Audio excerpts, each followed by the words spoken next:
ভারতের মাটিতে একের পর এক বহিষ্কার, পাকিস্তান হাইকমিশনের কর্মকর্তাদের বিরুদ্ধে গুপ্তচর বৃত্তির অভিযোগ এবং এবার পাল্টা আঘাত। ইসলামাবাদও চুপ নেই, শুরু হয়েছে কূটনৈতিক লড়াই, যেখানে কথা নয় পদক্ষেপেই চলছে প্রতিশোধ। সাম্প্রতিক কিছু ঘটনায় ভারত পাকিস্তান সম্পর্ক যে আবারও আগুনের কিনারায় পৌঁছেছে তা বলাই যায়। সরাসরি কূটনৈতিক বহিষ্কার, পার্সোনা নন গ্রাটা ঘোষণা, এইসব কূটনৈতিক শব্দ আজ যেন যুদ্ধের নতুন নাম। 21 মে বুধবার ভারত সরকার সরাসরি বহিষ্কার করল পাকিস্তান হাইকমিশনের এক কর্মকর্তাকে। মাত্র 24 ঘন্টার মধ্যে ভারত ছাড়তে বলা হয় তাকে।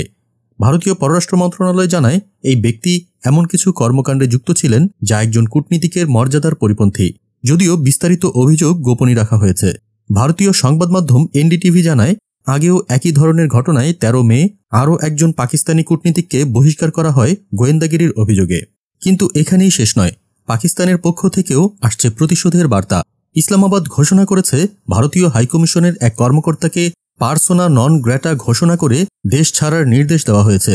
অভিযোগ, তিনি পাকিস্তানের ভূখণ্ডে এমন কিছু অপতৎপরতায় যুক্ত ছিলেন যা দাপ্তরিক দায়িত্বের পরিপন্থী।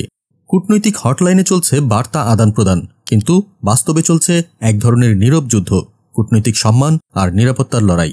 আর সেই উত্তেজনার মূল কেন্দ্রবিন্দুতে রয়েছে এক গোপন সামরিক মিশন। ভারত অপারেশন সিঁদুর নামে একটি অভিযান চালায় 6-7 মে রাতে পাকিস্তান ও আজাদ কাশ্মীরে। হামলা হয় 9টি অবকাঠামোতে। এই অভিযানের পেছনে রয়েছে 22 এপ্রিল কাশ্মীরের পেহেলগামে ঘটে যাওয়া এক ভয়ঙ্কর ট্র্যাজেডি, যেখানে প্রাণ হারিয়েছিলেন 26 জন পর্যটক। এই ঘটনার প্রতিশোধ নিতেই চালানো হয় অপারেশন সিঁদুর, আর তাতেই ফের জ্বলে ওঠে পাকিস্তান ভারত উত্তেজনার আগুন।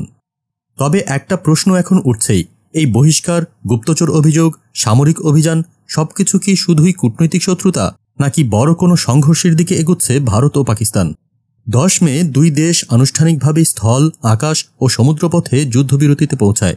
ঠিক বিকেল 5টা থেকে কার্যকর হয় যুদ্ধবিরতি, কিন্তু বাস্তবতা বলছে শান্তির পেছনে আছে শঙ্কা, সন্দেহ আর আগুনের গন্ধ। আপনার কি মত? এই উত্তেজনা কি আরও বাড়বে, নাকি কূটনৈতিক চালে দুদেশ আবার শান্তিপূর্ণ পথে ফিরবে?